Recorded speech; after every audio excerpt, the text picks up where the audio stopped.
Hello humans, it's me again, and Scamper apparently. And today I have a St. Patrick's Day story. I hope this one is a lot more funny than the other one I told. Okay, so it's called Corrynia and the Leprechaun Curse.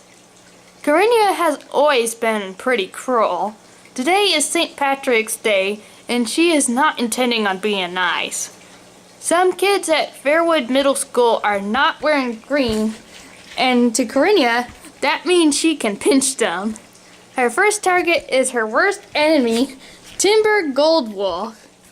Timber doesn't notice when Corrynia sneaks up and begins pinching her on the neck.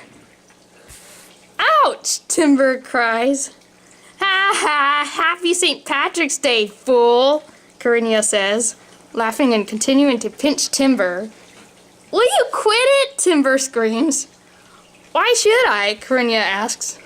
Something outside the window catches Corrynia's eyes.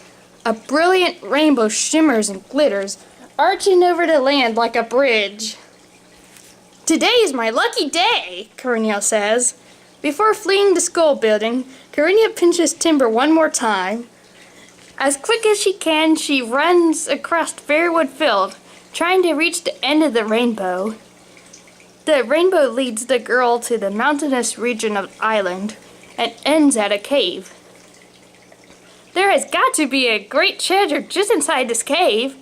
Rainbows never lie, especially on St. Patrick's Day, Corrynia says. She rushes into the cave and her eyes are filled with golden light, similar to the one Timber produces from her forehead. A large colander with a 4-leaf clover charm sits in the cave, filled to the brim with golden coins. I'm rich! Corrynia cries out. She fills both her pockets with the golden coins, but greed takes over.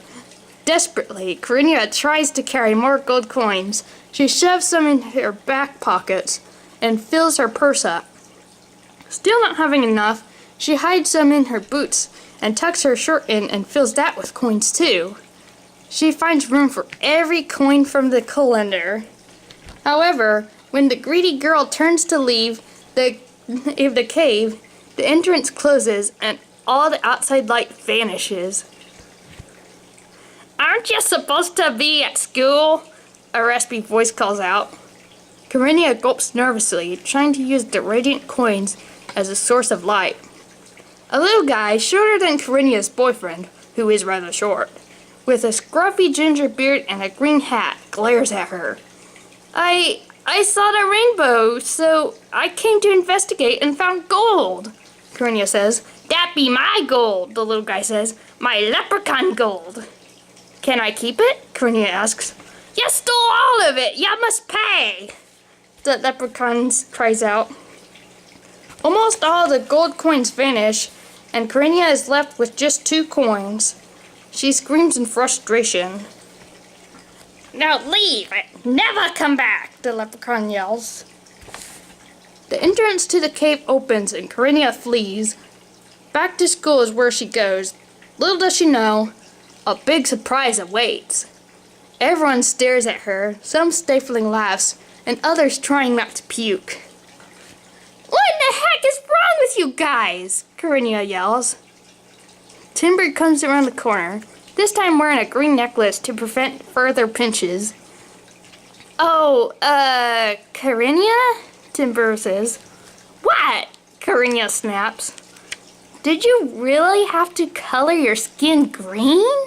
Timber asks. I didn't! Corrynia yells. She looks at her hands and sees that, in fact, they have become very green. She screams and runs to the nearest bathroom, gasping at her hideous reflection.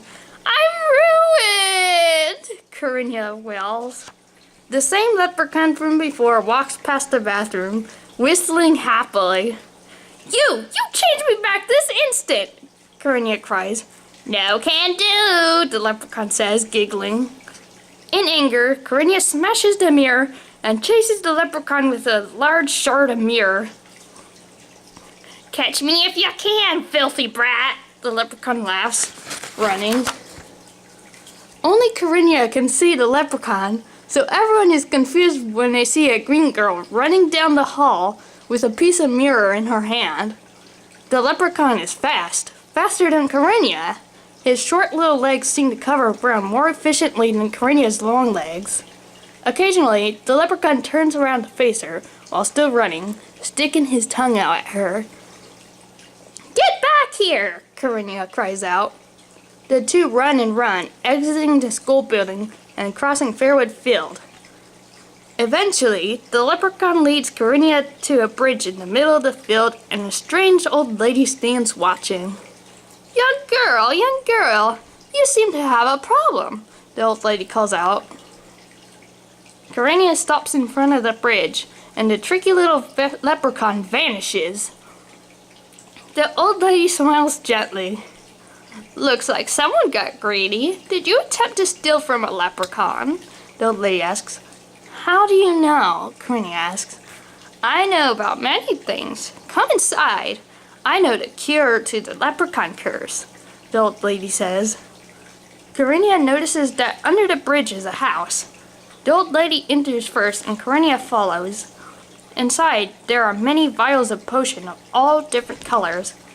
"This is my shop. I craft potions to give to unfortunate travelers such as yourself," the old lady says. "Okay, do you think you can cure the green and cause everyone to forget what has happened?" Corrynia asks. "If you still have some gold coins, lay them on my table," the old lady says. Corrynia does as she is told. "There are good reasons why we do not use currency here. Money only causes war," the old lady says. She begins stirring a new potion. Corrynia watches sadly.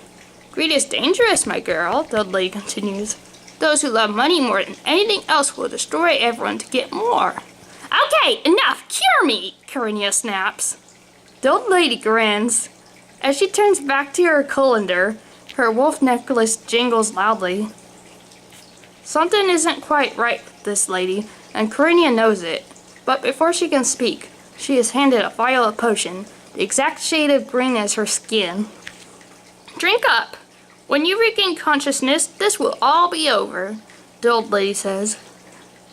Corrynia eagerly drinks the potion and falls into a deep sleep.